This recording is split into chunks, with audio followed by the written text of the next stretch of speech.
இதுதான் மிகப்பெரிய ஒரு ட்விஸ்ட்.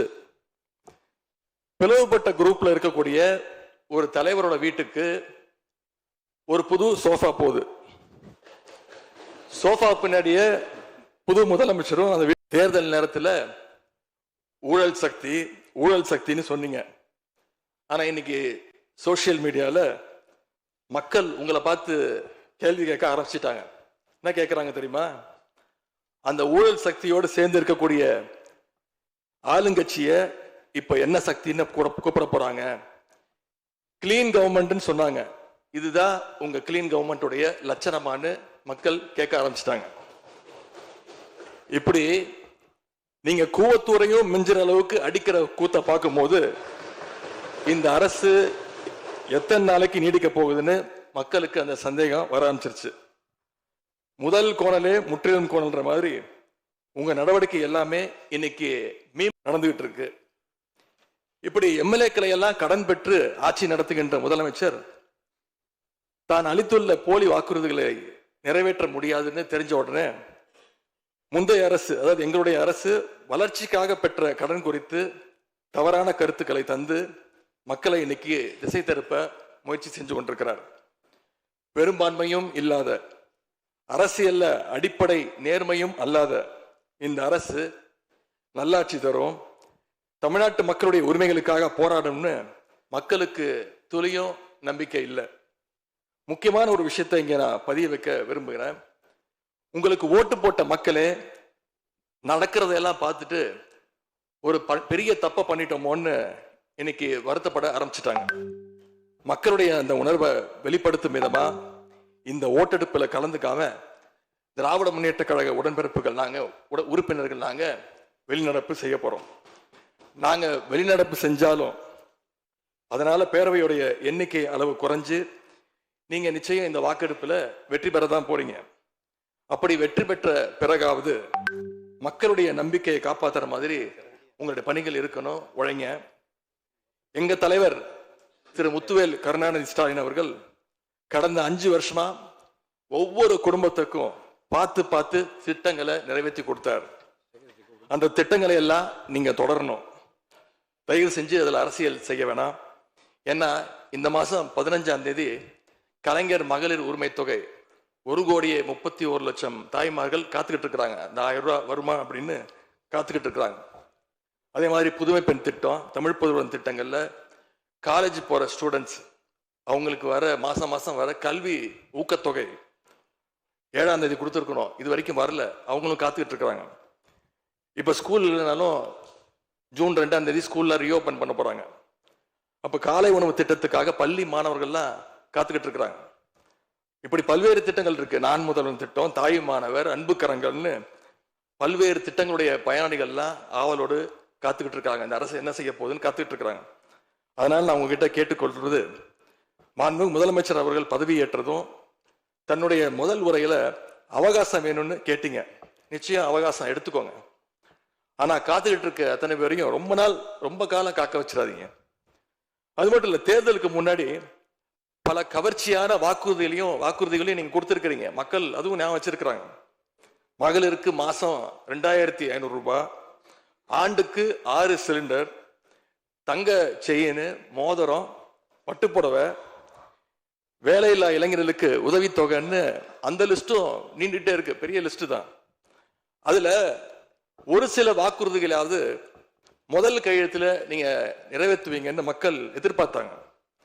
நீங்க வாக்குறுதிகளை சொல்லும் போது நடைமுறைக்கு சாத்தியமானதை மட்டும்தான் சொல்றேன்னு எல்லா கூட்டத்திலையும் திரும்ப திரும்ப சொல்லியிருக்கிறீங்க. எனவே அதை விரைந்து செஞ்சு காட்டுங்க. இந்த நேரத்தில் எங்க திராவிட மாடல் ஆட்சியை பத்தி நான் ஒன்னே ஒன்று மட்டும் குறிப்பிட விரும்புறேன்.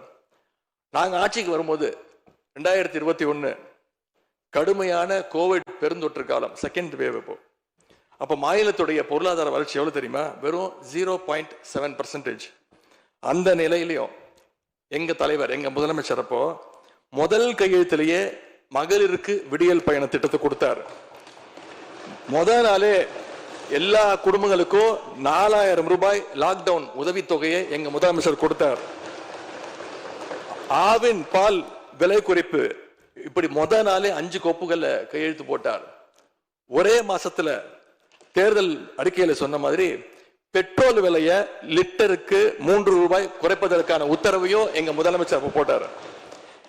இப்படி கடுமையா உழைச்சதுனாலதான் இன்னைக்கு 5 ஆண்டு முடிவில் இந்தியாவிலேயே பொருளாதார வளர்ச்சியில நம்பர் 1 மாநிலமாக இன்னைக்கு தமிழ்நாட்டை எங்களுடைய தலைவர் மாத்தி காட்டியிருக்கிறார்.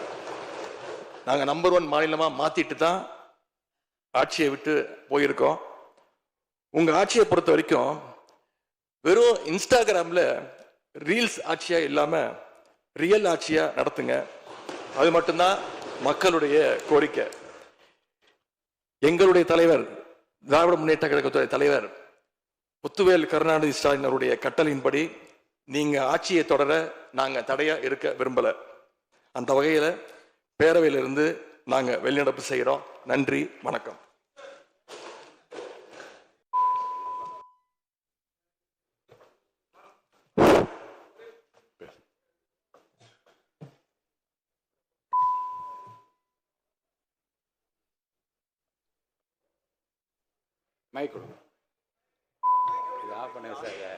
மாண்புமிகு பேரவைத் தலைவர்களே, மாண்புமிகு எதிர்க்கட்சி தலைவர் குறிப்பிட்ட பொழுது கோவத்துறை குறிப்பிட்டு சொன்னார்கள். கோவத்துறையில் இருந்துள்ள அத்தனை பேரும் அனைத்து இந்திய அண்ணா திராவிட முன்னேற்ற கழக உறுப்பினர்கள். நான் முதலமைச்சராக தேர்வு செய்யப்பட்ட பிறகு நம்பிக்கை கோரும் தீர்மானம் சட்டமன்றத்தில் வருகின்ற பொழுது 122 பேரும் அனைத்து இந்திய அண்ணா திராவிட முன்னேற்ற கழக உறுப்பினர்கள் வாக்களித்துத்தான் நான் முதலமைச்சர் ஆனேன் என்பதை பதிவு செய்துள்ளேன். மாண்புமிகு முதல்வர் அவர்களின் பதில் உரை.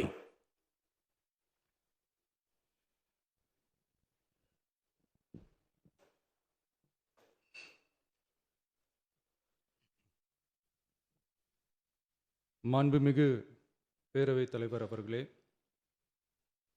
திரு சி. ஜோசப் விஜய் அவர்களை முதலமைச்சராக கொண்ட அமைச்சரவை மீது இப்பேரவை தனது நம்பிக்கையை தெரிவிக்கிறது என நான் மொழிந்துள்ள அரசினர் தீர்மானத்தின் மீது அனைத்து கட்சிகளை சார்ந்த மாண்புமிகு உறுப்பினர்கள் தங்களது கருத்துக்களை தெரிவித்து தீர்மானத்தை ஆதரித்தும் எதிர்த்தும் உரையாற்றியுள்ளனர்.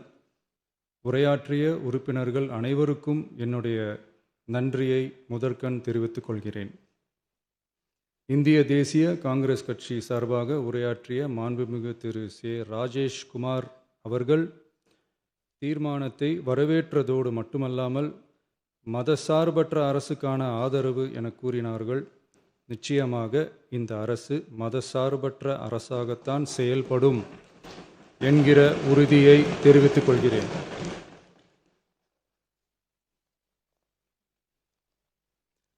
அடுத்து உரையாற்றிய இந்திய கம்யூனிஸ்ட் கட்சி மார்க்சிஸ்ட் கட்சி சார்பாக உரையாற்றிய திரு ஆர்.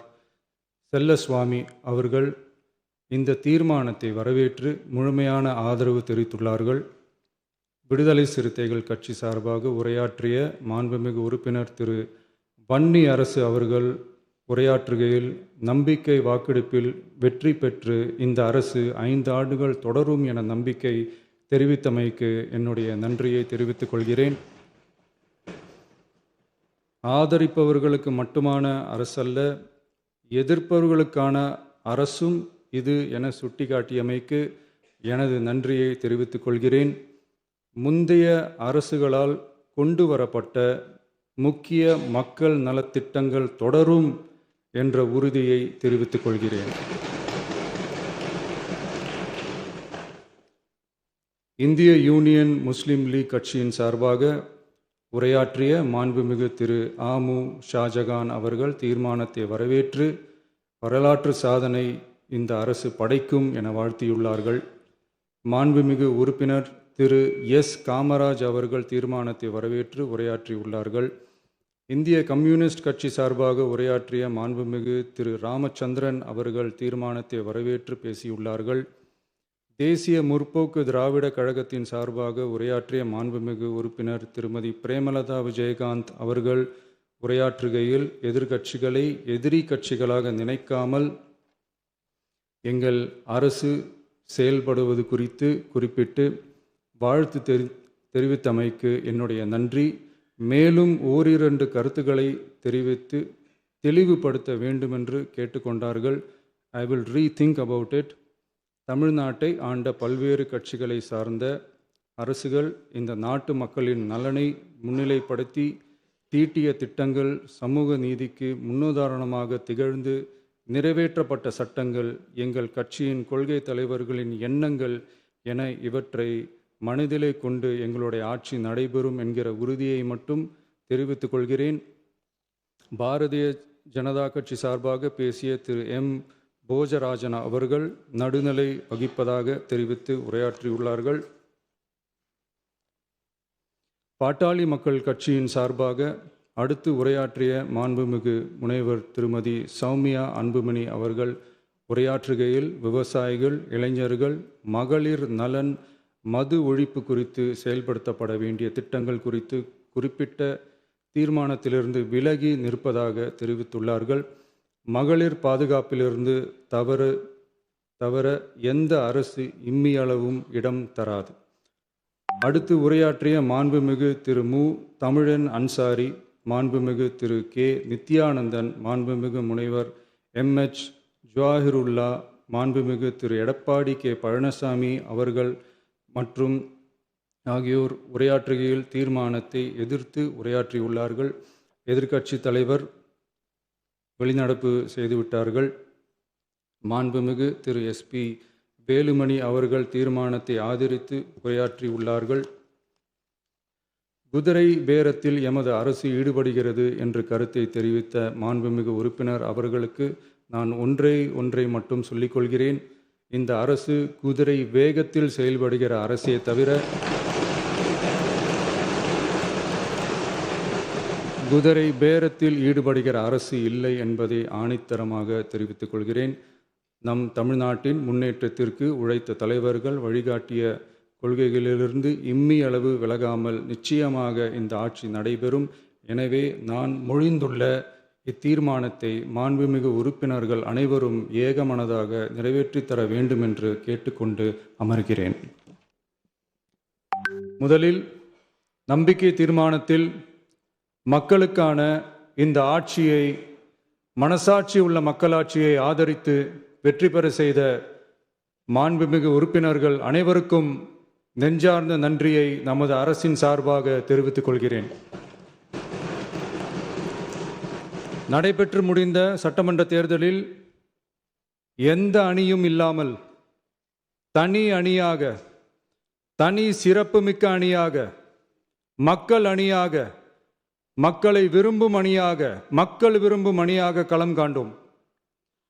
1967 and 1977 தேர்தல்கள் வாயிலாக அமைந்த சாமானியர்களின் அரசை போலவே 2026 சட்டமன்ற தேர்தல் வாயிலாக தமிழக வெற்றிக் கழகமும் சாமானியர்களின் அரசையே அமைக்கும் என்று மக்களிடம் தீர்மானமாக கூறினோம். மக்களும் நம் மீது நம்பிக்கை வைத்து தீர்மானமாக வாக்களித்தனர். வாகை சூடும் அந்த வரலாறு திரும்பியது. விசில் அலை வெற்றி அலையாக மாறியது. ஒரு விரல் புரட்சி விசில் புரட்சியானது. கட்சி ஆரம்பித்த 3 ஆண்டுகளுக்குள் 34.92% 1,72,26,208 வாக்குகளை மக்கள் தந்தனர். தமிழக வெற்றிக் கழகத்தை தனி பெரும் கட்சியாக சட்டமன்றத்திற்கு அனுப்பி வைத்தனர். கட்சி ஆரம்பித்த 3 ஆண்டுகளுக்குள்ளேயே மிக மிக சிறிய அளவில் ஒரு நூல் இழைவில் தனி பெரும்பான்மை கொஞ்சம் தள்ளி போயிருக்கிறது. அதனால் இந்த அரசை சிறுபான்மை அரசு போல யாரும் நினைத்தால் அதிலும் எங்களுக்கு மகிழ்ச்சியே. நாங்களே சொல்கிறோம், இது சிறுபான்மை அரசுதான்.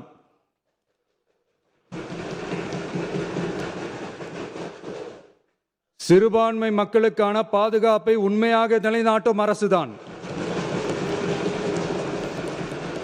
அது மட்டுமல்ல, பெண்கள், குழந்தைகள், முதியோர்கள், இளைஞர்கள், அரசு ஊழியர்கள், ஆசிரியர்கள் மற்றும் உழைக்கும் வர்க்கத்தினர் என அனைத்து மக்களுக்குமாக அமைந்த அரசுதான் இந்த அரசு.